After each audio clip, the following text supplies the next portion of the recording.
ஆண்டவருடைய நாம் மகிமைப்படட்டும். தொடர்ந்து தேவ சமூகத்தில் நாம் ஜெபத்தோடு காணப்படுவோம். எத்தனை பேர் சந்தோஷமாக இருக்கிறோம்? சந்தோஷமாக இருக்கிறவன் சங்கீதம் பாட கடவன், அப்படிதானே? எஸ், எல்லாரும் தேவ சமூகத்தில் நாம் சந்தோஷமாக இருக்கிறோம். கர்த்தர் நல்லவர். இந்த நாளில் விசேஷமாய் கர்த்தருடைய வார்த்தைக்கு நேராக நாம் கடந்து வரும்போது ஸ்ரீலங்காவிலிருந்து பாஸ்டர் ஜெகன் அவள் நமத்தில் இருப்பது நமக்கு மிகுந்த சந்தோஷம். இதற்கு முன்பாகவும் நம்முடைய சபையில் ஒரு முறை கடந்து வந்து கர்த்தருடைய வார்த்தையை அவள் கொடுத்துருக்கிறாங்க. இந்த நாளிலேயும் முதல் ஆராதனையிலேயும் கர்த்தருடைய வார்த்தையை கொடுப்பாங்க, செகண்ட் சர்வீஸ்லேயும் கர்த்தருடைய வார்த்தையை கொடுப்பாங்க. நாம் அவர்களுக்காக அவருடைய ஊழியங்களுக்காக அதிகமாக ஜெபித்து கொள்வோம். கர்த்தர் இந்த நாளிலே அவரை கொண்டு வந்ததற்கு ஒரு நோக்கம் உண்டு. அந்த நோக்கத்தை கர்த்தர் நிச்சயமாய் நிறைவேற்றுவாராக. நாம் எல்லாரும் தேவ சமூகத்திலே கர்த்தருடைய வார்த்தையை நாம் எதிர்பார்த்து காணப்படுவோம். நான் அடிக்கடி சொல்கிற விஷயம், மனுஷன் அப்பத்தினாலே மாத்திரம் அல்ல, தேவனுடைய வாயிலிருந்து புறப்படுகிற ஒவ்வொரு வார்த்தையினாலும் பிழைப்பான், அப்படிதானே? அப்போ நிச்சயமாய் ஆண்டவராகிய தேவன் கர்த்தருடைய வசனத்தின் மூலமாய் நம்மை பலப்படுத்தி பிழைப்பூட்டுகிறவராய் இருக்கிறார். ஆகையால் கர்த்தருடைய வார்த்தையை நாம் ஆர்வமாய் கற்றுக்கொள்வதற்கு நாம் தேவ சமூகத்தில் ஆயத்தப்படுவோம். Price the Lord. இந்த வேளையில் எல்லாரும் ஜெபத்தோடு காணப்படும் பொழுது பாஸ்டர் ஜெகன் அவர்கள் எல்லாரும் கரங்களை தட்டி ஆண்டவருடைய நாமத்தை உயர்த்துவோம். Praise the Lord.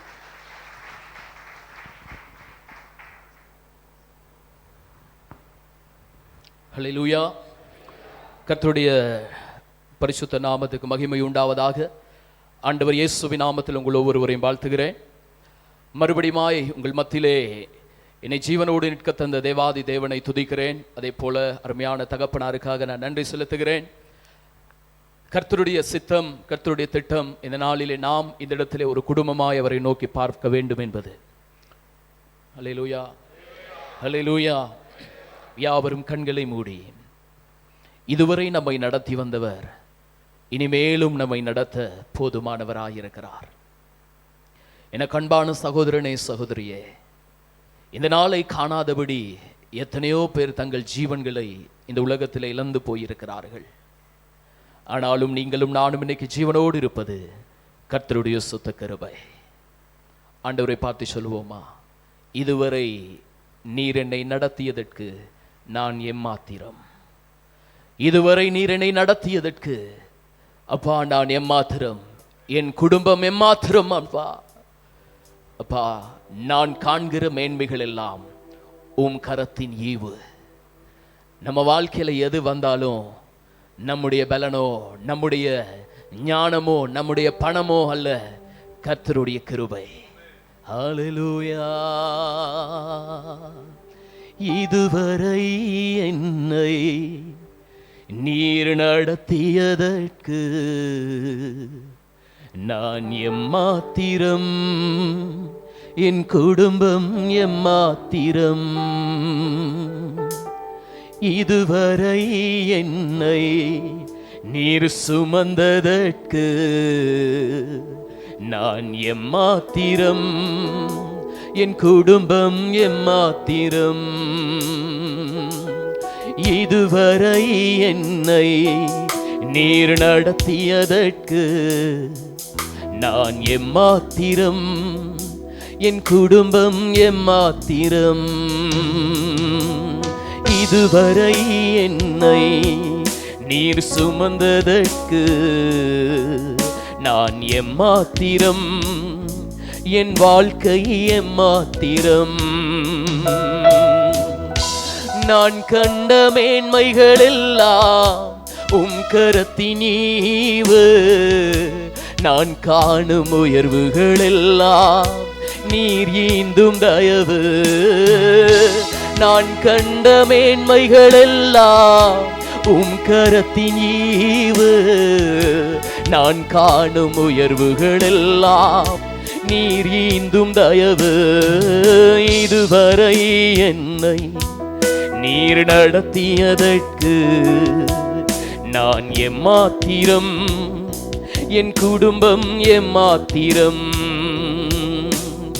இதுவரை என்னை நீர் சுமந்ததற்கு நான் எம்மாத்திரம், என் வாழ்க்கை எம்மாத்திரம்.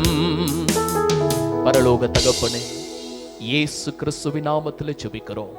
தொடர்ந்தும் நீர் எங்கள் மத்தியில் இடைபடுவீராக, எங்களோடு பேசுவீராக, எங்களை உருமாற்றுவீராக, எங்களை உருவாக்குவீராக. இயேசுவின் நாமத்தில் ஜெபிக்கிறோம் ஜீவனுள்ள நல்ல பிதாவே, ஆமென். ஹல்லேலூயா. கர்த்தருடைய நாமம் இந்த பரிசுத்த ஓய்வு நாளிலே மகிமைப்படுவதாக. இந்த நல்ல நாளிலே ஜெபத்தின் மேன்மையை குறித்து, ஜெபத்தின் மகிமையை குறித்து, ஜெபத்தின் ஆசீர்வாதத்தை குறித்து உங்கள் மத்தியிலே நான் பேச விரும்புகிறேன். ஹல்லேலூயா. சரி, அதற்கு முன்பதா எத்தனை பேர் பைபிள் கொண்டு வந்திருக்கிறீங்க? கொஞ்சம் உயர்த்தி காட்டுங்க. ஹல்லேலூயா.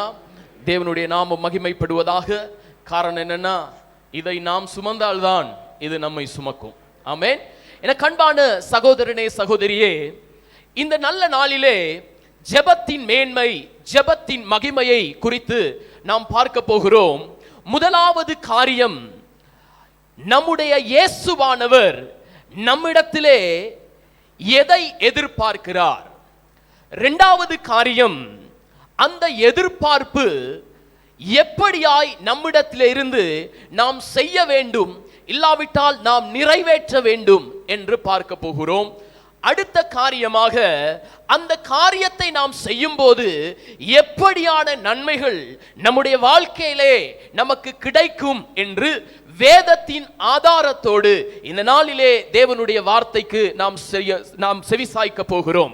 எனக்கு அன்பான சகோதரனே சகோதரியே, நான் எங்கு போனாலும் ஆண்டவருடைய பிள்ளைகளோடு பேசும்போது இந்த காரியத்தை முதலாவது ஆரம்பித்து விட்டுதான் தொடர்ந்து தேவனுடைய வார்த்தையை நான் சொல்ல விரும்புவேன்.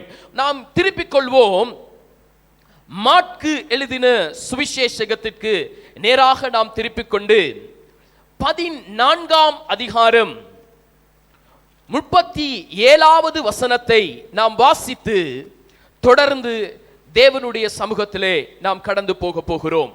மாற்கு எழுதின சுவிசேஷகம் 14ஆம் அதிகாரம் 37வது வசனம். பின்பு அவர் வந்து அவர்கள் நித்திரை பண்ணுகிறதை கண்டு பேதுருவை நோக்கி, சீமோனே, நித்திரை பண்ணுகிறாயா? 1 மணி நேரம் நீ விழித்திருக்க கூடாதா? ஹல்லேலூயா. எத்தனை பேருக்கு ஞாபகம் இருக்கு, இதற்கு முன்பதாக நான் தேவ செய்தி நேரத்திலேயும் இதை குறித்து சொன்னேன்? ஆமென். நிறைய பேருக்கு ஞாபகம் இருக்கா? அப்படின்னா இதுவரைக்கும் என்ன நடந்துட்டு இருக்குன்னு பார்க்கலாம். கவனிங்க, என் இயேசு அவருக்கென்று 12 சீஷர்களை அவர் தெரிந்து கொண்டார். அவர் அங்கே காட்டிக் கொடுக்கப்படுகிற நேரம் வருகிறது. அவர் அங்கே வேதனைப்பட ஆரம்பிக்கிறார், வியாகுலப்பட ஆரம்பிக்கிறார். இப்படியான சந்தர்ப்பத்திலே 12 பேரும் அவராலே விசேஷமாய் தெரிந்து கொண்டு அவர் நடந்த போதும் அதிலே 3 விசேஷமாக அவருடைய உள்ளம் அங்கே வியாகுலப்படும் போது, அவர் அங்கே திகிலடையும் போது, காட்டிக் கொடுக்கப்படுகிற ராத்திரி வரும்போது அந்த 12 பேரிலே 3 விசேஷமாய் அழைத்தார் என்று நாம் பார்த்திருக்கிறோம். அல்லேலூயா. யாக்கோபையும் யோவானையும் பேதுருவையும் தனக்கென்று விசேஷமாய் அழைத்தார். எதற்காக? அவருக்காக ஜெபிக்கும்படியாக. எனக்கு அன்பான சகோதரனே சகோதரியே, என் ஆண்டவர் உங்களையும் என்னையும் இந்த உலகத்திலே அழைத்திருப்பது இந்த ஒரு காரியத்தை விசேஷமாய் நாம் செய்யும்படியாக. ஆமென். அல்லேலூயா. ஹல்லேலூயா. கவனிங்க, இப்போ இயேசு என்ன சொல்றாரு? நீங்க ஜெபிங்க என்று சொல்லிவிட்டு அவர் போய் ஜெபம் பண்ணிவிட்டு மறுபடியும் வந்து பார்க்கிறார். பார்க்கும்போது என்ன நடக்கிறது? அங்கே 3 அயர்ந்த நித்திரையாய் இருந்தார்கள், இல்லாவிட்டால் நித்திரை மயக்கத்திலே அவர்கள் இருந்தார்கள். அப்பொழுது பேதுருவை பார்த்தவர் கேட்கிற காரியம் என்ன? சீமோனே, 1 மணி நேரமாவது எனக்காக விழித்திருக்க கூடாதா? அல்லேலூயா.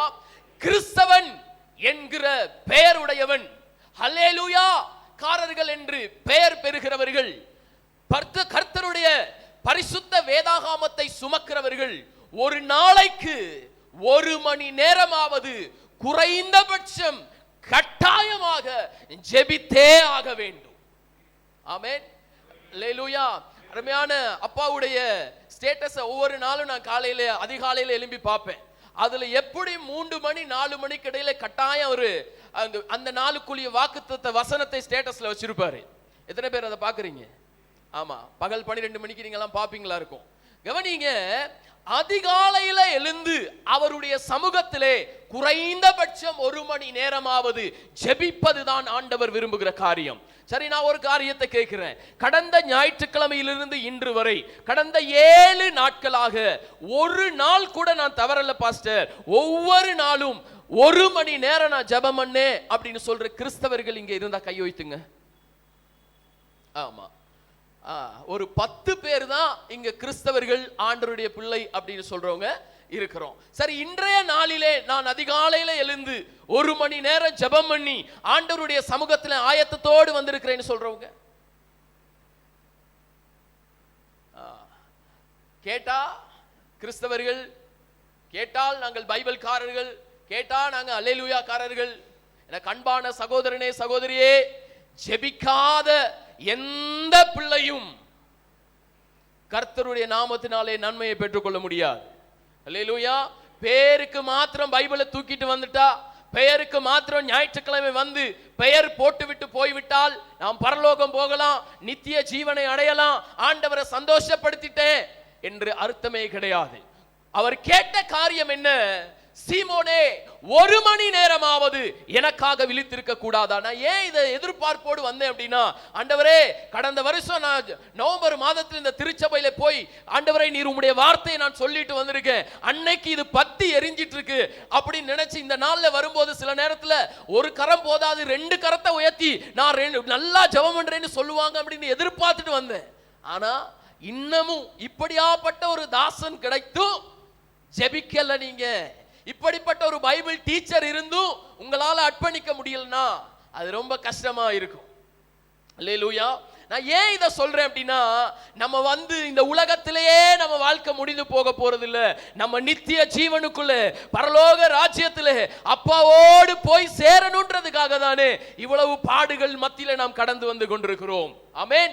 கவனிங்க, இந்த நாளிலே நாம் பார்த்து கொண்டிருக்கிற காரியம் ஜெபத்தின் மகிமை, ஜெபத்தின் மேன்மை. சரி, இன்னைக்காவது தீர்மானம் எடுப்பீங்களா? குறைந்தபட்சம் பாஸ்டர், ஆண்டவரே என்னதான் நடந்தாலும் 1 மணி நேரமாவது இன்னையில இருந்தாவது நான் ஜெபிப்பேன் அப்படின்னு சொல்றவங்க கையை வைத்துங்க. ஆண்டவரே, இந்த கரங்களை எல்லாரும் நீர் பார்க்கிறபடியால் நன்றி. அல்லேலூயா. நீங்க ஜெபம் பண்ணுங்க. கிறிஸ்தவனுக்கு அடையாளம் அதுதான். கிறிஸ்தவ வாழ்க்கையில வெற்றி அதுதான். ஆண்டவர் எதிர்பார்க்கிறது அதுதான். கவனிங்க, இங்கே பேதுருவினிடத்தில் அவர் கேட்கிறார், 1 மணி நேரமாவது விழித்திருக்க கூடாதா? அப்போ இந்த நாளிலே ஜெபத்தின் மேன்மை என்ற தலைப்பிலே நாம் பார்த்து கொண்டிருக்கிறோம். ஜெபத்தின் மகிமை என்ற தலைப்பிலே நாம் பார்த்து கொண்டிருக்கிறோம். முதலாவது என் இயேசு எதிர்பார்க்கிற காரியம், நாம் குறைந்தபட்சம் 1 மணி நேரமாவது ஜெபிக்கிற பிள்ளைகளாய் இருக்க வேண்டும். அல்லேலூயா. சரி, அடுத்த காரியம் என்னவென்று சொன்னால், நாம் ஜெபிக்கிறோம், எப்படி தேவ சமூகத்திலே ஜெபிக்க வேண்டும்? நாம் ஜெபிக்கிற ஜெபம் எப்படியாய் நாம் ஏறெடுத்தால் தேவன் நம்மேல் மனதுருகி நமக்கு நன்மைகளை செய்வார் என்று வேதத்திலே 3 நபர்களை உங்களுக்கு நான் சுட்டிக்காட்டி அவர்களுடைய வாழ்க்கையிலே அந்த ஜெபம் எப்படியான மாற்றத்தை கொண்டு வந்தது என்று பார்த்து, சில வேளையிலே இந்த காரியங்கள் உங்கள் வாழ்க்கையிலே தடைபட்டிருக்குமேயானால், சில வேளையிலே இந்த காரியம் ஆண்டவருடைய சித்தம் உங்கள் வாழ்க்கையிலே நிறைவேற அது தடையா இருக்குமேயானால், இந்த நாளிலே தேவன் அதிலிருந்து பெரிய ஒரு விடுதலையை நமக்கு கொடுக்க போகிறார். திருப்பிக் கொள்வோம். ஏசாயா தீர்க்கதரிசன புஸ்தகம் 38ஆம் அதிகாரம் 2ஆம் 3ஆம் வசனத்தை நாம் வாசிப்போம். ஏசாயா தீர்க்கதரிசன புஸ்தகம் 38ஆம் அதிகாரம் 2ஆம் 3ஆம் வசனங்கள்.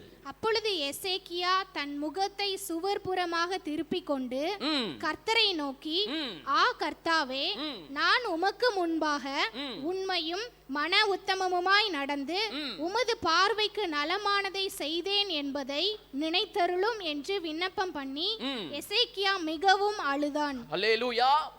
எசேக்கியா மிகவும் அழுதான். எனக்கு அன்பான சகோதரனே சகோதரியே, நாம் ஜெபிக்க வேண்டும் குறைந்தபட்சம் 1 மணி நேரமாவது. அந்த ஜெபம் எப்படியா இருக்க வேண்டும் என்றால், நாம் அழுது தேவ சமூகத்திலே ஜெபிக்க வேண்டும்.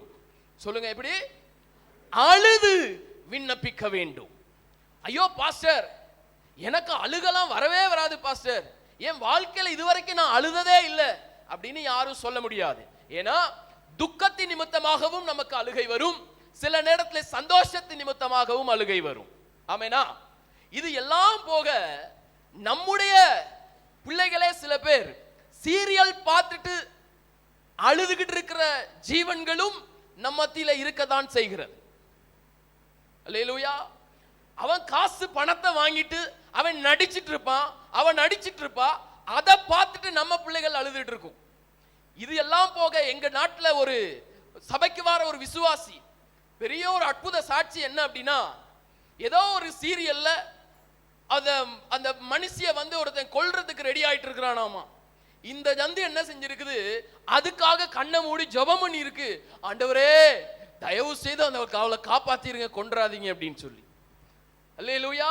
நல்லா கவனிங்க, கண்ணீர் விடுகிறோம், நாம் அழுகிறோம், எதற்காக அழுகிறோம், யாரிடத்தில் அழுகிறோம் என்பது முக்கியம். கவனிங்க, இங்கே எசேக்கியா அழுது கர்த்தரை நோக்கி விண்ணப்பம் பண்ணினான் என்று நாம் பார்க்கிறோம். எனக்கு அன்பான சகோதரனே சகோதரியே, இந்த எசேக்கியா ஏன் அழுகிறான்? எசேக்கியாவுக்கு என்னதான் அங்கே தேவை வந்திருக்கிறது? கவனிங்க, 1ஆம் அதிகார வசனத்திலே நாம் பார்க்கிறோம், அந்நாட்களில் எசேக்கியா வியாதிப்பட்டு மரணத்துக்கு ஏதுவா இருந்தான்.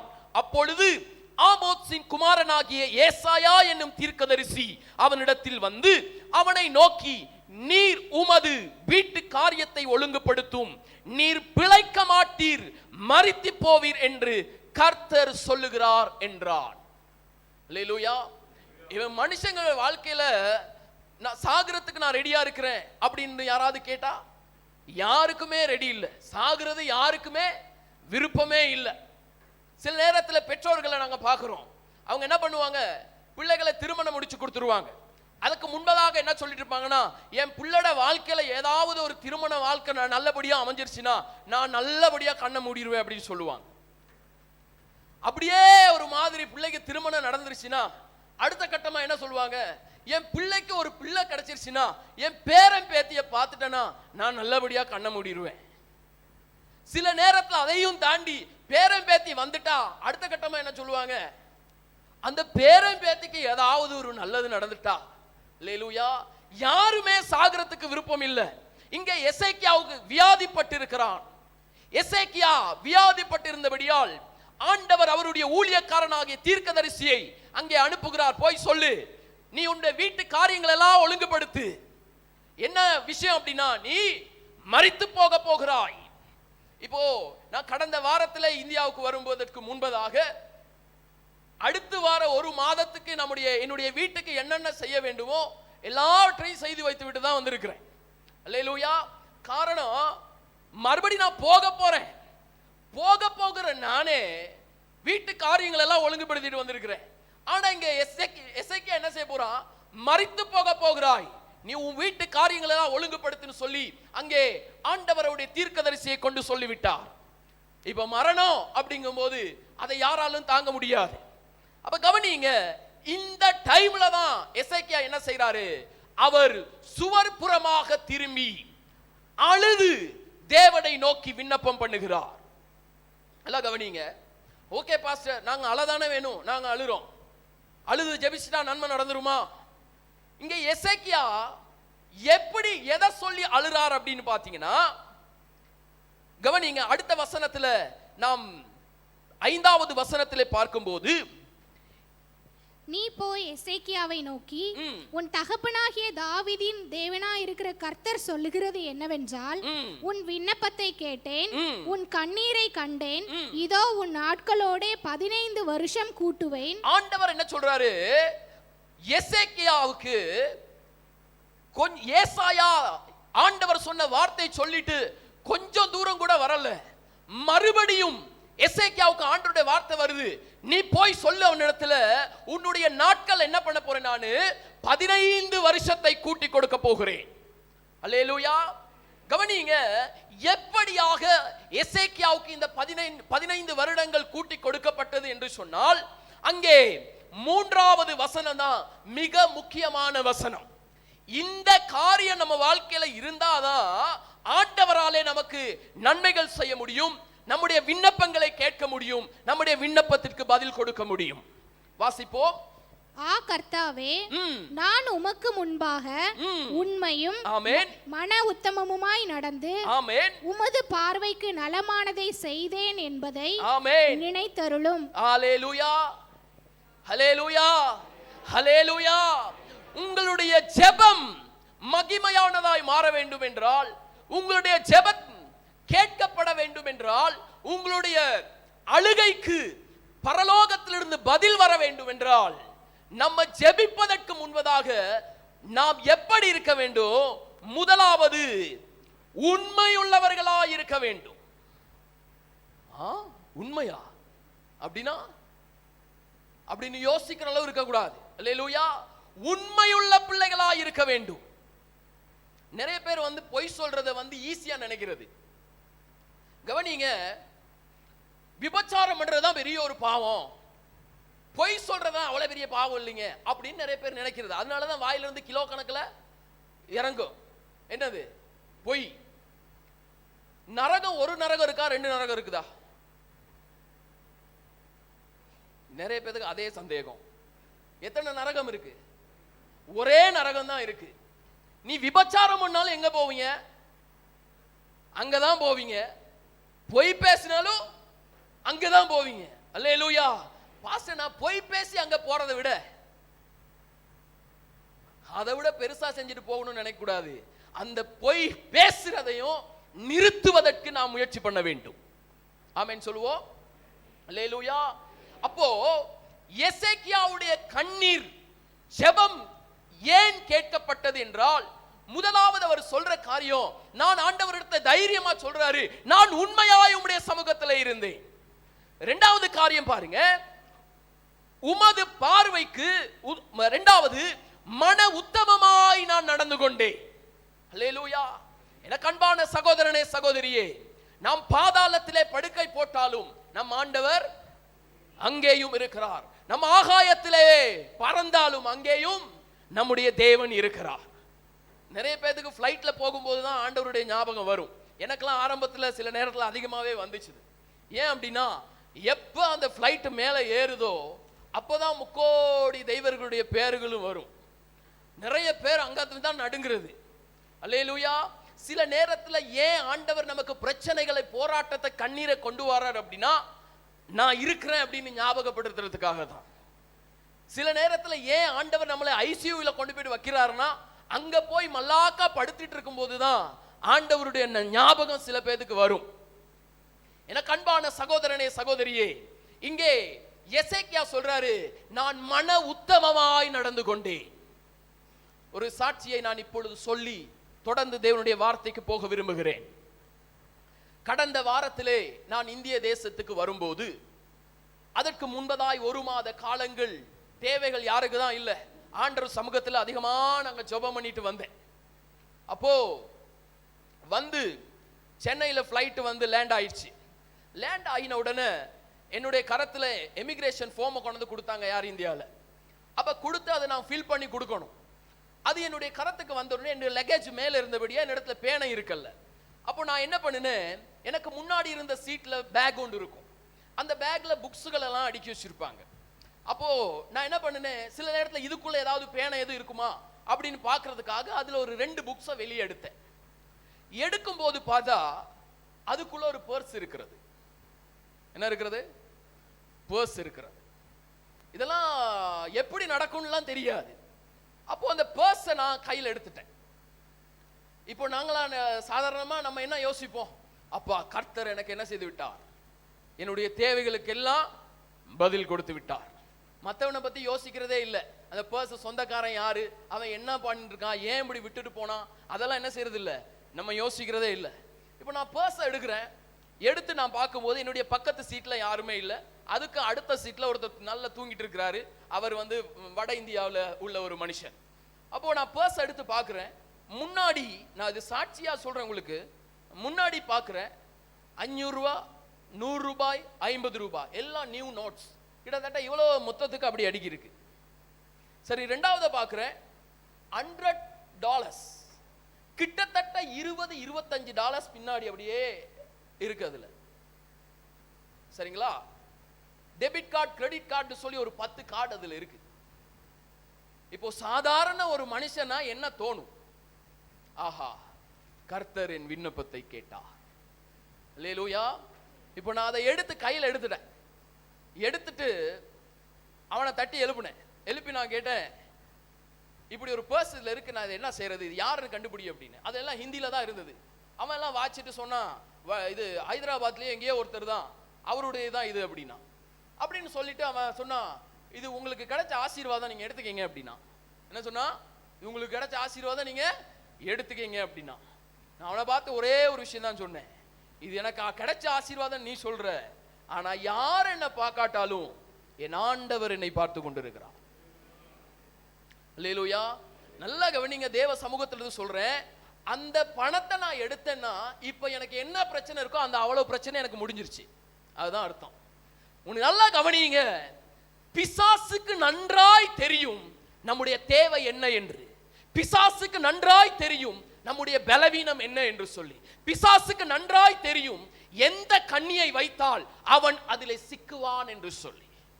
எனக்கு அன்பான சகோதரனே, சகோதரியே, கூப்பிட்டு சொன்னேன், இப்படி ஒரு பர்ஸ் இருக்குது, இதுல இவ்வளோ லட்சக்கணக்கு பணம், இவ்வளோ டாலர்ஸ் இருக்குது, இவ்வளோ நோட்ஸ் இருக்குது, இதை நான் என்ன பண்றதுன்னு கேட்டோன்னு, இருந்த இடத்துல வச்சுட்டு போங்க. நான் வச்சுட்டு வந்து வெளியே வந்து ஆண்டவருக்கு நான் நன்றி சொன்னேன்.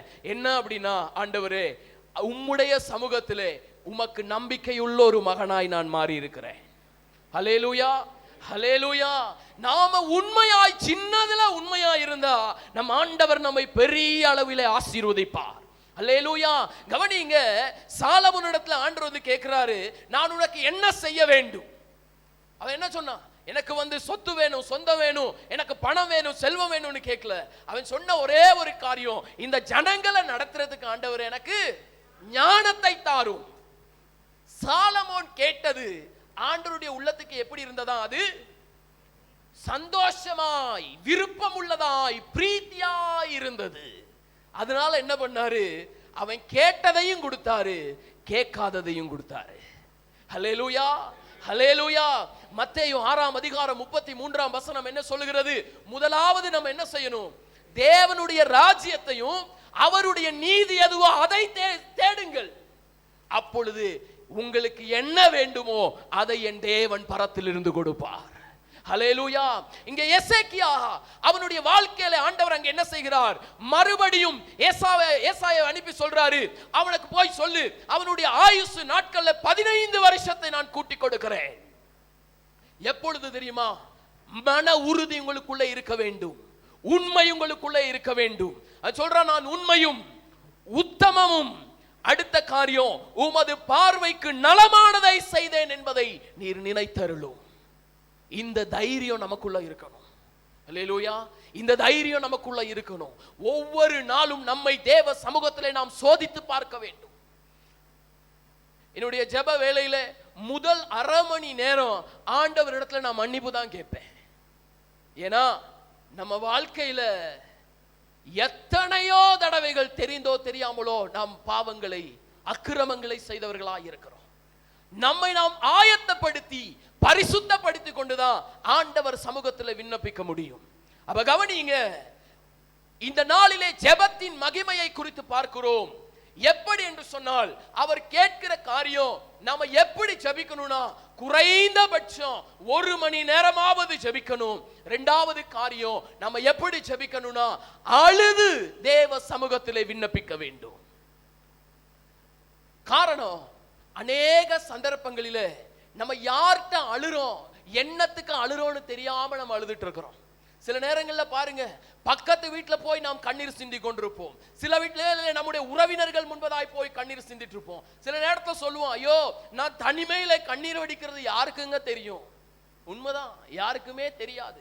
நாம் சிந்துகிற கண்ணீருக்கு ஒரு வேலிட் வரணும் அப்படின்னா, உங்களுடைய கண்ணீர் துளிகள் சரியான இடத்திலே, சரியான துருத்திலே சேர்த்து வைக்கப்பட வேண்டும். அப்பொழுதுதான் என்ன செய்யப்படும்? உங்களுடைய ஆயுசுல 15 வருஷத்தை அங்கே எசேக்கியாவுக்கு கூட்டி கொடுத்தது போல தேவன் உங்க வாழ்க்கையிலே அவர் நன்மைகள் செய்வார். ஹல்லேலூயா, ஹல்லேலூயா. யோபுவின் புஸ்தகத்திலே 16ஆம் அதிகாரம் 20வது வசனம். என் சிநேகிதர் என்னை பரியாசம் பண்ணுகிறார்கள், என் கண் தேவனை நோக்கி கண்ணீர் சொரிகிறது. ஹல்லேலூயா. யோபுவின் புஸ்தகம் 16ஆம் அதிகாரம் 20வது வசனம். கவனியுங்கள், இங்கே இரண்டாவதாக யோபு சொல்ற காரியம், என் சிநேகிதர் என்னை பரியாசம் பண்ணுகிறார்கள், என் கண் தேவனை நோக்கி கண்ணீர் சொரிகிறது. எனக்கு அன்பான சகோதரனே, சகோதரியே, இங்கே 42ஆம் அதிகாரம் 10வது வசனத்தை நாம் பார்க்கும்போது, யோபு தன் சிநேகிதருக்காக வேண்டுதல் செய்தபோது கர்த்தர் அவன் சிறையிருப்பை மாற்றினார். யோபுக்கு முன் இருந்த எல்லாவற்றை பார்க்கிலும் இரட்டத்தனையாய் கர்த்தர் அவனுக்கு தந்தருளினார். எனக்கு அன்பானவர்களே, இரண்டாவது காரியம் நாம் யோபுவை குறித்து பார்க்கிறோம். இங்கே 16ஆம் அதிகாரம் 20வது வசனத்திலே அங்க யோபு என்ன சொல்றாரு? என் சிநேகிதர் என்னை பரியாசம் பண்ணுகிறார்கள் என்று கர்த்தரை நோக்கி அவர் அங்கே அழுகிறார், விண்ணப்பிக்கிறார், ஜெபிக்கிறார். கவனிங்க, இந்த அழுகையின் கூக்குரல் பரலோகம் கேட்டபடியால் இங்கே 42வது அதிகாரம் 10வது வசனத்திலே நாம் பார்க்கிறோம், யோபு தன் சிநேகிதர்களுக்காக வேண்டுதல் செய்த போது கர்த்தர் அவன் சிறையிருப்பை மாற்றினார். ஹல்லேலூயா, ஹல்லேலூயா. முதலாவது என்ன செய்யணும்? நாம நமக்காக ஜெபிக்கணும். இரண்டாவது என்ன பண்ணணும்? நாம் நம்முடைய சிநேகிதர்களுக்காக விண்ணப்பம் பண்ண வேண்டும், வேண்டுதல் செய்ய வேண்டும். எனக்கு அன்பான சகோதரனே, சகோதரியே, யோபு அவர் ஜெபித்த நேரம் எப்படிப்பட்ட நேரம் அப்படின்னா, சாதாரண நேரம் கிடையாது. எல்லாம் வாழ்க்கையில ஸ்மூத்தா போயிட்டு இருந்த நேரம் கிடையாது. வாழ்க்கையில எல்லாம் இழந்து போன நேரம், கைவிடப்பட்ட நேரம், தனிமையாக்கப்பட்ட நேரம், எல்லாராலும் புறக்கணிக்கப்பட்ட நேரம். அந்த நேரத்தில் அவர் என்ன பண்றாரு? தன்னுடைய சிநேகிதருக்காக வேண்டுதல் செய்கிறார். உங்களுடைய சிறையிருப்பு எதுவா இருந்தாலும், சில நேரத்தில் நீங்க சொல்லலாம், அநேக வருஷ காலங்களா இதற்காய் நான் ஜெபித்துக் கொண்டிருக்கிறேன், அநேக நாட்களாய் இதற்காய் நான் உபவாசம் இருக்கிறேன், அநேக நாட்களாய் நான் எதிர்பார்த்து கொண்டிருக்கிறேன். எனக்கு அன்பான சகோதரனே, சகோதரியே, அங்கே யோபு தன்னுடைய சிநேகிதர்களுக்காக அவர் கண்ணீர் விட்டு அழுது ஜெபித்த போது அவருடைய சிறையிருப்பை என் ஆண்டவர் மாற்றினார். ஹல்லேலூயா, ஹல்லேலூயா. கவனிங்க, எப்படியான சந்தர்ப்பத்தில் அவர் தேவ சமூகத்திலே மற்றவர்களுக்காக ஜெபிக்கிறார் அப்படின்னா, முதல்ல அவர் எப்படிப்பட்டவர் பார்க்கலாம். 1ஆம் அதிகாரம் 1வது வசனம் என்ன சொல்லுகிறது? யோபு எப்படிப்பட்டவர்? அவர் உத்தமனும் சன்மார்க்கனும் தேவனுக்கு பயந்தவனும் பொல்லாப்புக்கு விலகினவனும் நீதிமானவன். அல்லேலூயா. கவனிங்க, நாம ஜெபிக்கிறோம், ஆனா உண்மையும் உத்தமமும் பரிசுத்தமும் நீதிமானும் ஆக நாம் மாறுகிற சந்தர்ப்பத்தில் தான் ஆண்டவர் நமக்கு செவி கொடுக்க முடியும். இப்ப யோசிச்சு பார்ப்போம், ஏன் என் வாழ்க்கையில இன்னும் விண்ணப்பத்துக்கு பதில் வரல? நான் முதல்ல ஆயத்தமாக்கப்படல. இன்னும் என்னது? அந்தகார கிரியைகள் என்னை விட்டு போக மாட்டேங்குது. ரோமருக்கு எழுதிய நிருபத்தில் நாம் பார்க்கிறோம், நம்ம எப்படி இருக்கணுமா? 13ஆம் அதிகாரம் 11, 12வது வசனம் எப்படி சொல்லுகிறது? நித்திரை விட்டு எழுந்திருக்கத்தக்க வேலையாயிற்று என்று நாம் காலத்தை அறிந்தவர்களாய் இப்படி நடக்கணும். எப்படி நடக்கணும்னா, நாம் விசுவாசிகளான போது ரட்சிப்பு நமக்கு சமீபமாய் இருந்ததை பார்க்கிலும் இப்பொழுது அதிக சமீபமாய் இருக்கிறது. எனவே நாம் என்ன செய்யணும்? அந்தகாரத்தின் கிரியைகளை தள்ளிவிட்டு ஒளியின் ஆயுதங்களை தரித்துக் கொள்ள கடவோம். ஆமென், அல்லேலூயா. என்ன செய்யணும்? அந்தகாரத்தின் கிரியைகளை தள்ளிவிட்டு ஒளியின் ஆயுதங்களை தரித்துக் கொள்ள வேண்டும். அதான் வார்த்தை சொல்லுது, நீங்கள் உலகத்திற்கு ஒளியாயிருக்கிறீர்கள், நீங்கள் உலகத்திற்கு உப்பாயிருக்கிறீர்கள், நீங்க உலகத்துக்கு வெளிச்சமாயிருக்கிறீங்க. நீங்க தான் இந்த உலகத்துல இருளுள்ள மனுஷங்களை நடத்த வேண்டியவர்கள். ஆனா சில நேரத்துல உலகத்தான் வந்து நம்மை நடத்த வேண்டிய நேரத்துக்குள்ளே அநேகர் நாம் கடந்து போய் கொண்டிருக்கிறோம். கவனிங்க, யோபு எப்படியான நேரத்திலே அவர் சிநேகிதருக்காக கண்ணீர் விட்டு ஜெபித்தார், அழுதார் அப்படின்னா, தன்னுடைய கடைசி வரைக்கும் தன்னோட கூட இருப்பான்னு தான் நேசித்துக் கொண்டிருந்த மனைவியின் அன்பை இழந்த நேரம். இரண்டாவது காரியம், தன்னுடைய 10 பிள்ளைகளையும் பறிகொடுத்த நேரம். மூன்றாவது காரியம், அவனுடைய உடம்பு முழுவதும் சொறி நோய் வந்த நேரம்.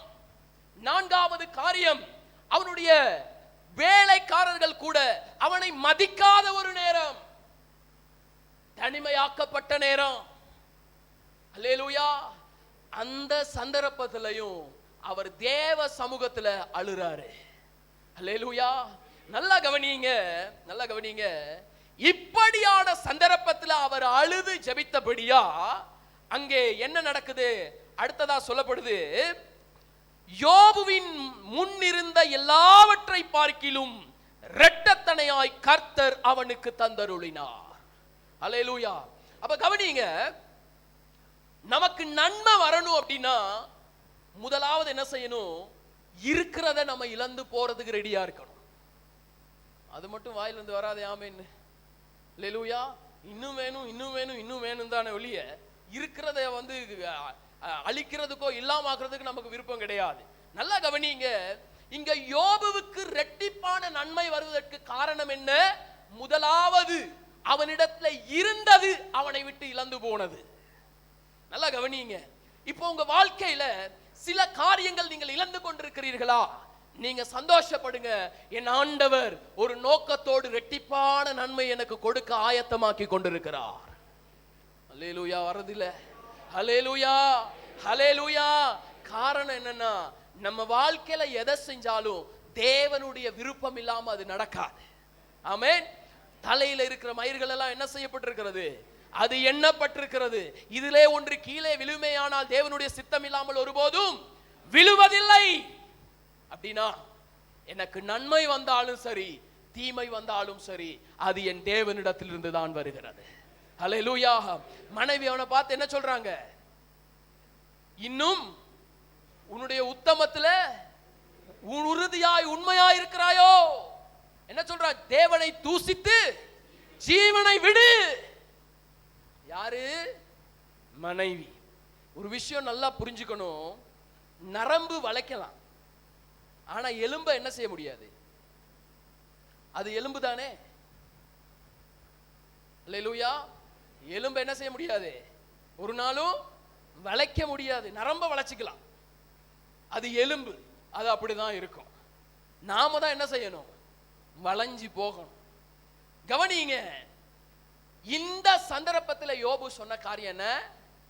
தேவனிடத்திலிருந்து நன்மையை பெற்ற நாங்கள் தீமையை பெற வேண்டாமா? அல்லேலூயா. தேவனிடத்திலிருந்து நன்மையை பெற்ற நாங்கள் தீமையை பெற வேண்டாமா?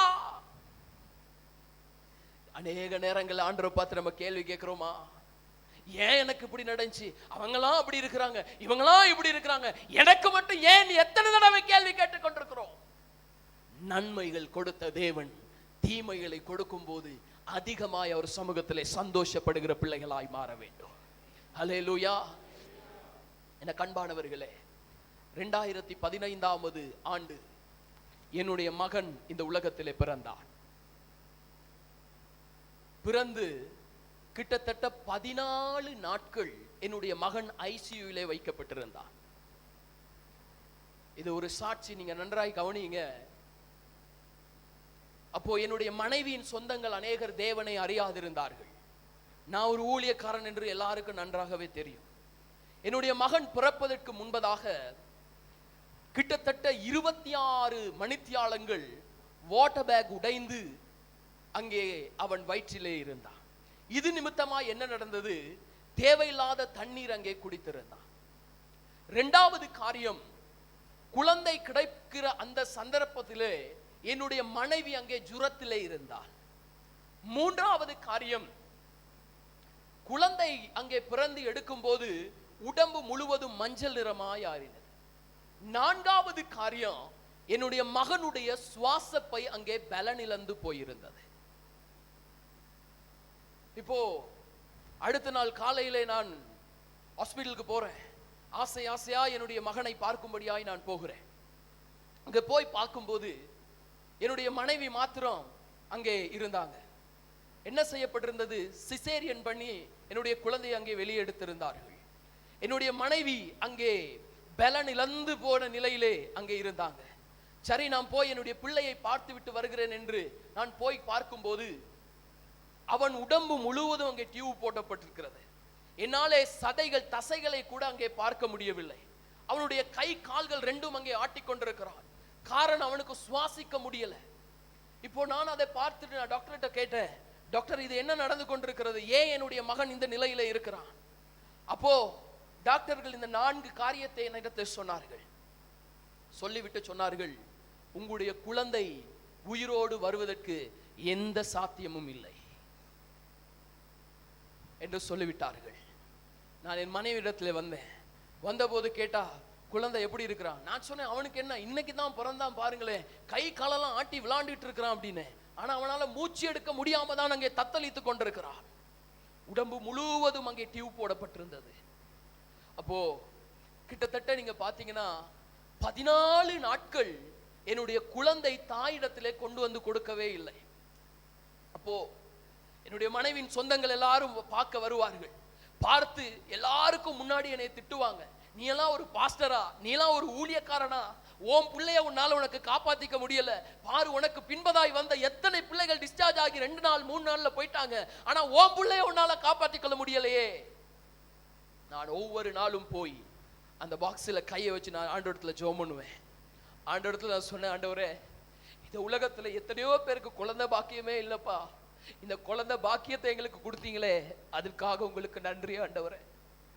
இந்த குழந்தை உயிரோடு வந்தாலும் சரி வராட்டாலும் சரிப்பா, நான் ஒருபோதும் யோபுவை போல அப்பா உங்க சமூகத்துல நான் நிற்பேன், நான் காட்டி கொடுக்க மாட்டேன்னு சொல்லி அந்த நாட்கள்ல ஆண்டவரிடத்தை ஜெபிக்க வேண்டிய ஜெபம், ஊழியம் எல்லாவற்றையும் செய்து கொண்டிருந்தேன். இந்த மனைவியை பார்த்து சொன்னேன், ஆண்டவரிடத்துல ஒரு கேள்வி கேட்க வேணாம். காரணம் என்னன்னா, கொடுத்தவருக்கு எடுப்பதற்கு எல்லா உரிமையும் இருக்கிறது. அல்லேலூயா. எனக்கு அன்பான சகோதரனே சகோதரியே, 28ஆம் தேதி ஆகும்போது என்னுடைய குழந்தை அங்கே ஐசியூல இருந்து வெளியே வந்தான். இப்பொழுது 9 வயதாகிறது. தேவன் அதற்கு பின்பதாய் இந்த சுகவீனத்துக்குரிய எந்த அறிகுறியும் இல்லாதபடி என் தேவன் ஜீவனோடு கூட என் குழந்தை, என் மகனை என் தேவன் இப்பொழுதும் வைத்திருக்கிறார். அல்லேலூயா, அல்லேலூயா. என் ஆண்டவர் கொடுப்பதற்கும் சரி எடுப்பதற்கும் சரி எல்லா உரிமையும் அவருக்கு இருக்கிறது. ஆமென். நாம் ஆண்டவருடைய பிள்ளைகளாகிய நாம ஒன்ன தெரிஞ்சுக்கொள்ளணும், நமக்கு எது வந்தாலும் அவரிடத்துல இருந்து தான் வருகிறது. சோதனையின் பாதையில போய் கொண்டிருக்கிறீங்களா? பிரச்சனையின் பாதையில போயிட்டு இருக்கிறீங்களா? ஐயோ ஏன் அப்படின்ற நிலைமையில இருக்கிறீங்களா? ஆண்டவருக்கு நன்றி சொல்லுங்க. யோபு இந்த நிலைமையை ஃபேஸ் பண்ணபடியாதான் அவனுக்கு எப்படி வந்தது? இரட்டிப்பான நன்மை உண்டானது. கவனிங்க, 42வது வசனம், அதிகாரம் 11வது வசனம் பி பகுதியை பார்ப்போம். கர்த்தர் அவன் மேல் வரப்பண்ணின சகல தீங்கி நிமித்தம் அவனுக்காக அங்கலாய்த்து அவனுக்கு ஆறுதல் சொல்லி அவரவர் ஒவ்வொரு தங்க காசையும் அவரவர் ஒவ்வொரு பொன் ஆபரணத்தையும் அவனுக்கு கொடுத்தார்கள். அல்லேலூயா. கவனிங்க, எப்ப தெரியுமா அந்த சொந்தக்காரங்களாம் வருவாங்க? எப்ப தெரியுமா நமக்கு நண்பர்கள் நண்பிகள்னு சொல்றாங்க? எப்ப வருவாங்க தெரியுமா? நாம நல்லா இருக்கும்போது தான் வருவாங்க.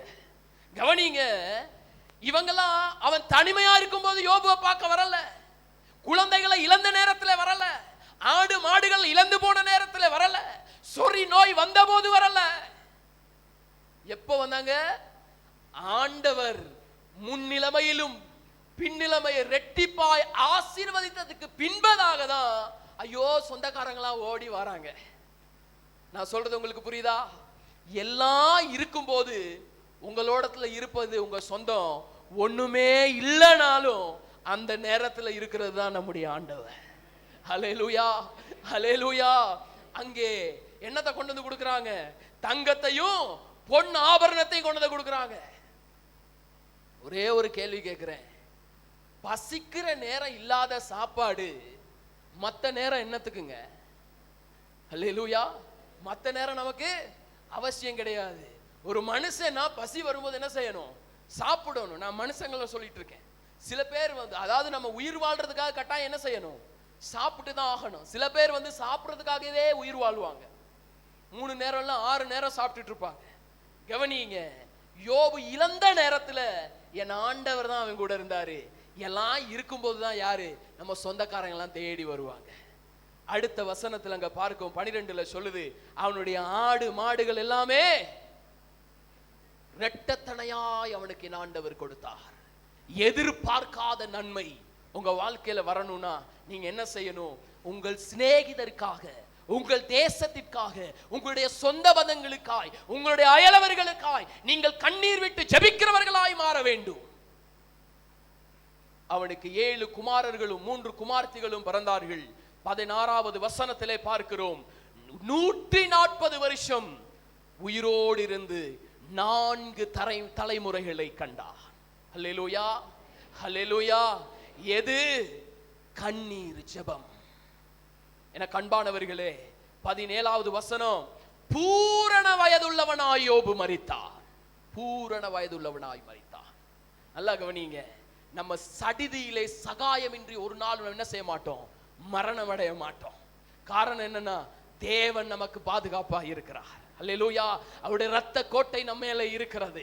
அவருடைய தூதர்கள் எப்பொழுதும் நமக்கு பாதுகாப்பா இருக்கிறார்கள். அதனால நீங்க கண்ணீர் விட்டு ஜெபிப்பீங்க அப்படின்னா, அங்கே முதலாவது எசேக்கியாவுக்கு 15 வருஷத்தை கூட்டி கொடுத்தார். இங்க யோபு பூரண வயதுள்ளவனாய் 140 வருஷம் உயிரோடு இருந்தார். 3வது காரியம், 1 சாமுவேலின் புஸ்தகம் 1ஆம் அதிகாரம் 10வது வசனம். அவள் போய் மனங்கசந்து மிகவும் அழுது கர்த்தரை நோக்கி விண்ணப்பம் பண்ணி, சேனைகளின் கர்த்தாவே தேவரீ. போதும். கவனிங்க, இங்கே 1 சாமுவேல் 1ஆம் அதிகாரம் 10வது வசனத்திலே அவள் போய் மனங்கசந்து மிகவும் அழுது. கவனிங்க, என கண்பானவர்களே, ஜெபத்தின் மேன்மை எப்படின்னா, குறைந்தது 1 மணி நேரமாவது நம்ம ஜெபிக்கணும். 2வது, எசேக்கியாவை போல சுவர்புறமாய் திரும்பி அழுது விண்ணப்பம் பண்ணினார். யோபு தன்னுடைய சிநேகிதர்களுக்காக அழுது ஜெபம் பண்ணினார். இங்கே 3வது காரியம், 1 சாமுவேல் 1ஆம் அதிகாரம் 10வது வசனத்திலே அவள் போய் மனங்கசந்து மிகவும் அழுது கர்த்தரை நோக்கி விண்ணப்பம் பண்ணி. அதுதான் முக்கியம். நம்ம அழுறது முக்கியம் இல்ல, விண்ணப்பிக்கிறது முக்கியம் இல்ல. யாரிடத்திலே போய் அழுகிறோம், யாரிடத்திலே போய் விண்ணப்பிக்கிறோம். நல்லா கவனிங்க, 2வது ஆப்ஷனை வச்சிட்டு நம்ம தேவன் சமூகத்துல போக கூடாது. ஆண்டவரே, இந்த காரியத்துக்காக நான் ஜெபிக்கிறேன், இது எனக்கு சரி வரல அப்படின்னா நாளைக்கு என் மாமாட்ட நான் போய் வட்டிக்கு பணத்தை வாங்கி கொள்ளுகிறேன், இல்லாட்டா நாளைக்கு போய் நான் என்னுடைய தங்கத்தை நான் ஈடு வைத்து விடுகிறேன் என்று 2வது ஆப்ஷனை வச்சுட்டு போக கூடாது.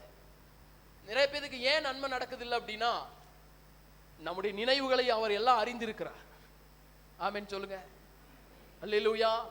கவனிங்க, இங்கே அன்னாள் என்ன செய்கிறாங்க, அவள் போய் மனங்கசந்து அழுது கர்த்தரை நோக்கி விண்ணப்பம் பண்ணுகிறாள். எப்படியான ஒரு சூழ்நிலை என்ன, எல்கானா என்கிற ஒரு மனுஷன் இருக்கிறான். அவனுக்கு 2 மனைவிமார்கள், ஒருத்தி பேர் அன்னாள், இன்னொருத்தி பேர் பெனின்னாள். பெனின்னாளுக்கோ அங்கே குழந்தைகள் இருந்தது, அன்னாளுக்கோ குழந்தைகள் இல்லை. கவனிங்க, முக்கியமான ஒரு விஷயம் என்னன்னா, கர்த்தர் அன்னாளின் கற்பத்தை அடைத்து வைத்திருந்தார். அல்லேலூயா. கவனிங்க, கர்த்தர் தடை பண்ணி வைத்திருந்தார். அப்போ நம்ம வாழ்க்கையில நன்மை வரணும் அப்படின்னா அது தேவனிடத்திலிருந்து மட்டும்தான் வந்தாகணும். இன்னைக்கு நம்ம யாரை பத்தி பேசிட்டு இருக்கோம், விசுவாசத்தின் சகோதரியாய் நம்ம அன்னாளை பத்தி தான் பேசுறோமே ஒழிய பெனின்னாளை பத்தி நம்ம பேசல. நம்மை பற்றி ஆண்டவர் சந்தோஷப்படணும் அப்படின்னா இப்படியான காரியங்கள், சூழ்நிலைகளுக்கு நாம் முகம் கொடுக்க வேண்டும். மலட்டு வாழ்க்கை மாற வேண்டும் என்றால், உன் கைகளின் பிரயாசங்கள் ஆசீர்வதிக்கப்பட வேண்டும் என்றால், உன்னுடைய வியாபாரங்கள் செழிக்கப்பட வேண்டும் என்றால், உன்னுடைய ஆவிக்குரிய வாழ்க்கை வளர வேண்டும் என்றால், ஆண்டவர் சமூகத்திலே எப்படி போய் மனங்கசிந்து அழுது விண்ணப்பம் பண்ணினாள். என கண்பான சகோதரனே, சகோதரியே, நம்முடைய கண்ணீர் துளிகளுக்கு வேலிட் இருக்கிறது. அல்லேலூயா. கண்ணீர் துளிக்கு பெருமதி இருக்கிறது. அதை வடிக்க வேண்டிய இடத்துல போய் வடிங்க. தேவையில்லாம கண்ட மனுஷரிடத்துல போய் வடிக்காதீங்க. தேவையில்லாம தனிமையில வடிச்சிட்டு இருக்காதீங்க. நாம் எதிர்பார்த்தவரிடத்துல போய் வடிக்காதீங்க. தேவ சமூகத்திலே அன்னாள் என்ன செய்கிறாள்? மனம் கசந்து அழுது கர்த்தரை நோக்கி விண்ணப்பம் பண்ணினாள். 18வது வசனம், முதலாம் அதிகாரம் 18ஆம் வசனம். அப்பொழுது அவள், உம்முடைய அடியாளுக்கு உம்முடைய கண்களிலே தயை கிடைக்க கடவுது என்றாள். ஆமென். பின்பு அந்த ஸ்திரீ புறப்பட்டு போய் போஜனம் செய்தாள். அப்புறம் அவள் துக்கமுகமாய் இருக்கவில்லை. அல்லேலூயா. அப்புறம் அவள் துக்கமுகமாய் இருக்கவில்லை. இதுதான் முக்கியம். நம்ம யாரிடத்துல சொன்னோன்றது முக்கியம். யாரிடத்துல அழுதோம் என்பது முக்கியம். யார் சமூகத்திலே காத்திருந்தோம் என்பது முக்கியம். அப்புறமாய் அவள் துக்கமுகமாய் இருக்கவில்லை. சில பேரை சர்ச்சில் பார்த்தீங்கன்னா, பிரைஸ் தி லார்ட் சிஸ்டர் அப்படின்னா அப்படின்ட்டு போவோம். பிரைஸ் தி லார்ட் பிரதர் அப்படின்னா அப்படின்னு. ஆண்டவருடைய பிள்ளைங்க என்னதான் நடந்தாலும் எப்பொழுதும் எப்படி இருக்கணும்? 9:15 மாதிரி இருக்கணும். எப்படி இருக்கணும்? 9:15 சரிதானே? 9:15 எப்படி இருக்கும்? சிரிச்சிட்டு இருக்கணும். அல்லேலூயா. சிரித்த முகமா இருக்கணும். சில பேரை பார்த்தீங்கன்னா எப்பவும் 6 மணி மாதிரி தான் இருப்பாங்க. தான் இருப்பாங்க. 1 லட்சம் கொடுக்குறேன் சிரிங்க பிரதர், 2 லட்சம் சிரிக்க மாட்டேன். மன மகிழ்ச்சி தான் என்னது? நல்ல ஔஷதம். பிலிப்பியர் 4:4 என்ன சொல்றது? கர்த்தருக்குள் எப்பொழுது என்ன செய்யணும்? சந்தோஷமாயிருங்கள், சந்தோஷமாயிருங்கள் என்று மறுபடியும் சொல்லுகிறேன். ஆண்டவருடைய பிள்ளைகளுக்கு வெற்றியின் காரணமே சந்தோஷமா இருக்கிறது தான். பிசாசுக்கு பிடிக்காத ஒரு காரணமே ஆண்டவருடைய பிள்ளைங்க சந்தோஷமா இருக்கிறது தான். ஆனா ஆண்டவர் விரும்புகிற காரியம் நாம அவருக்குள் எப்பொழுதும் சந்தோஷமா இருக்கணும். கவனிங்க, அன்னாள் அழுதாள். யார் சமூகத்திலே அழுதாள்? தேவ சமூகத்திலே அழுது விண்ணப்பம் பண்ணி அப்புறமாய் அவள் துக்கமுகமாய் இருக்கவில்லை. இதுதான் முக்கியம்.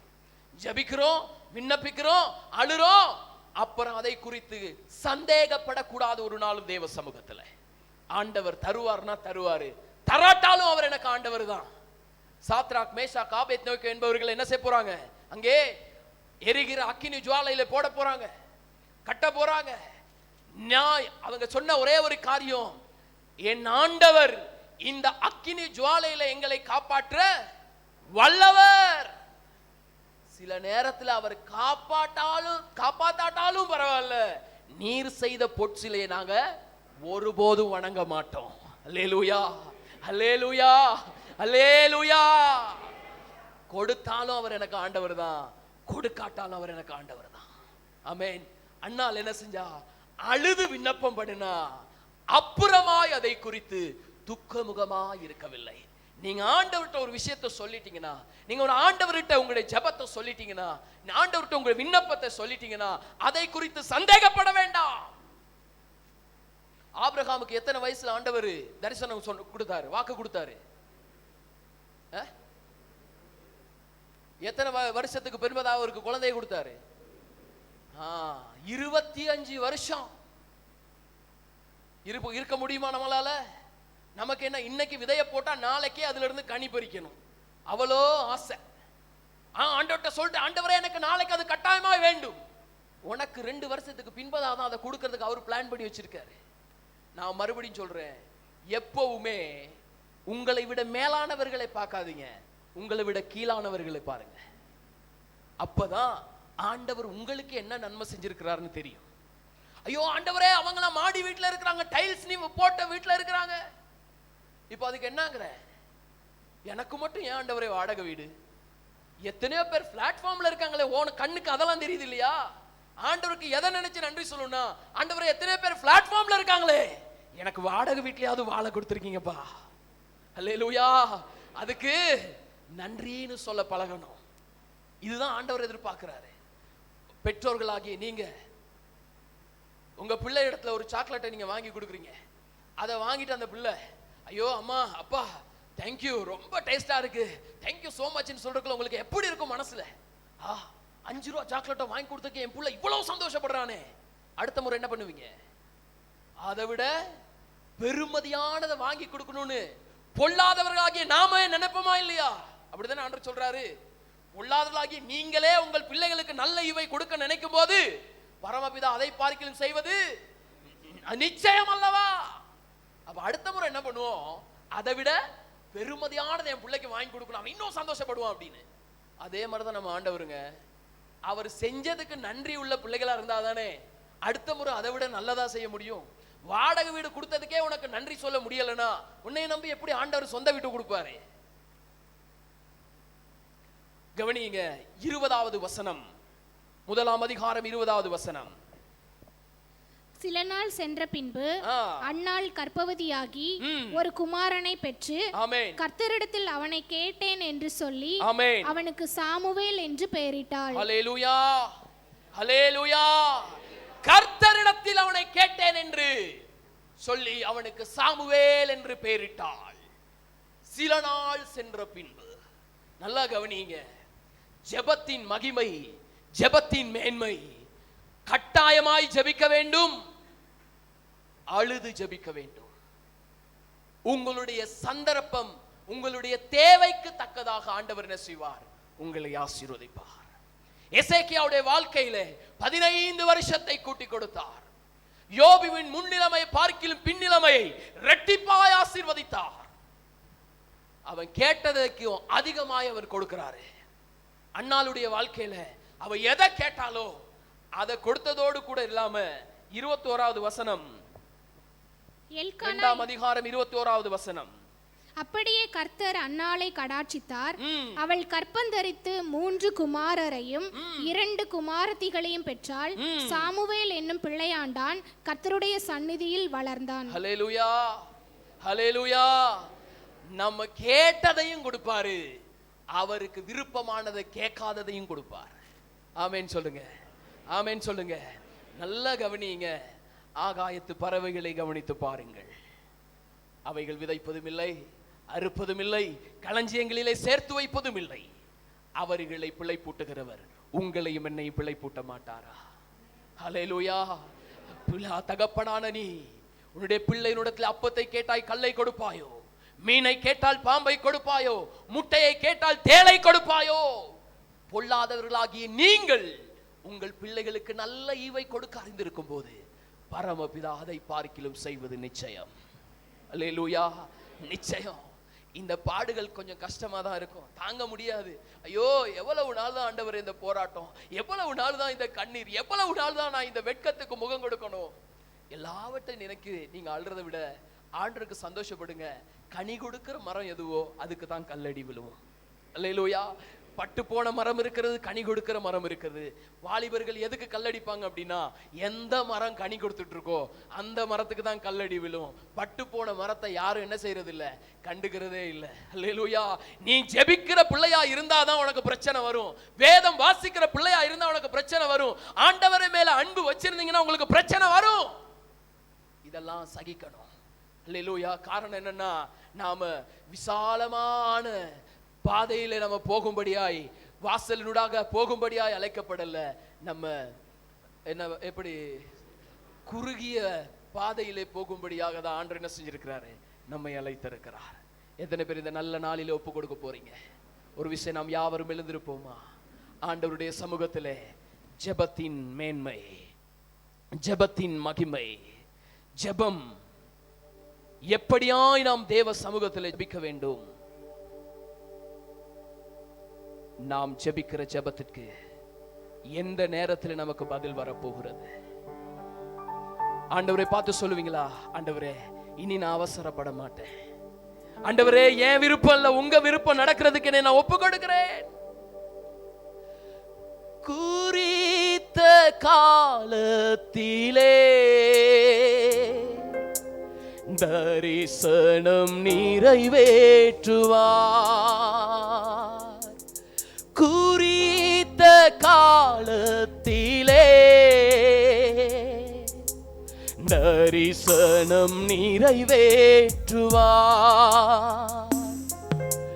பொய் சொல்லாது நிச்சயம் வரும், தாமதித்தாலும் அதற்காய் காத்திருப்பேன். சேர்ந்து சொல்லுவோம். பொய் சொல்லாது நிச்சயம் வரும், தாமதித்தாலும் அதற்காய் காத்திருப்பேன். காத்திருப்பேன், காத்திருப்பேன், அற்புதங்கள் பெறும் வரை காத்திருப்பேன். காத்திருப்பேன், அற்புதங்கள் பெறும் வரை காத்திருப்பேன். கர்த்தருக்கு காத்திருப்போ, வெட்கப்பட்டு போவதில்லை. கண்ணீரோடு சொல்லுங்க. நிச்சயமாய் முடிவு உண்டு. என் நம்பிக்கை வீண் போகாது, என் நம்பிக்கை வீண் போகாது. அழுங்க தேவ சமூகத்துல. கர்த்தருக்கு காத்திருப்போ, வெட்கப்பட்டு போவதில்லை. நிச்சயமாய் முடிவு உண்டு, என் நம்பிக்கை வீண் போகாது. ரெண்டு கரங்களை உயர்த்தி சொல்வோம். காத்திருப்பேன், காத்திருப்பேன், அற்புதங்கள் பெறும் வரை காத்திருப்பேன். காத்திருப்பேன்.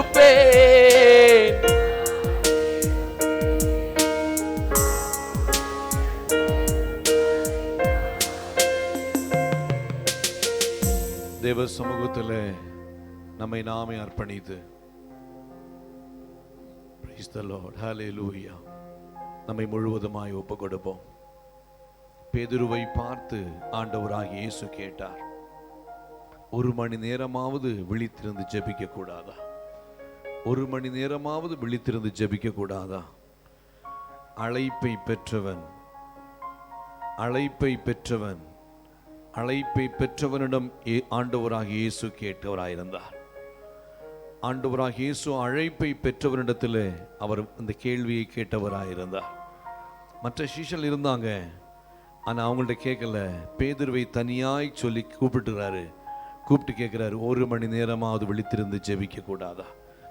அருமையான தேவனுடைய பிள்ளையே, தேவனுடைய அழைப்பை பெற்ற நீ, தேவனுடைய அழைப்பை பெற்ற நாம் தேவ சமூகத்தில் கிறிஸ்தவர்கள் என்கிற போர்வையில் இருப்பது மாத்திரமல்ல, கிறிஸ்தவர்கள் என்கிற பெயரோடு இருப்பது மாத்திரமல்ல, தேவ சமூகத்தில் கண்ணீரோடு ஜெபிக்கிறவர்களாக இருக்க வேண்டும்.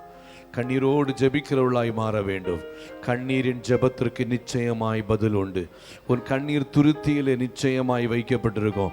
ஒரு மனுஷங்கிட்ட போய் மனுஷங்கிட்ட போய் அழுதவுன்னா அந்த அழுகையை பார்த்து அவன் ஏளனமா பார்ப்பான், ஏளனமா சொல்லுவான். ஆனால் ஆண்டவராகிய இயேசு நம்ம ஏளனமாய் பார்க்கிறவர் அல்ல. நம்முடைய கண்ணீருக்கு நிச்சயமாய் பதில் தருகிறவர், நிச்சயமாய் பதில் தருகிறவர். ஹல்லேலூயா, நிச்சயமாய் பதில் தருகிறவர். எசேக்கியா ராஜாவின் கண்ணீருக்கு பதில் கொடுத்த ஆண்டவராகிய தேவன். ஓ, யோபுவை சிநேகிதர் பரியாசம் பண்ணும்போது அவருடைய கண்களில் நீர் சொரிந்து வந்தது போல அவருடைய கண்ணீருக்கு பதில் கொடுத்த ஆண்டவராகிய தேவன். ஹல்லேலூயா. அன்னாளுடைய கண்ணீருக்கும் அவர் பதில் கொடுத்தவராயிருந்தார். வேதத்திலே கண்ணீருக்கு பதில் கொடுத்த இடங்கள் ஏராளம் ஏராளம்.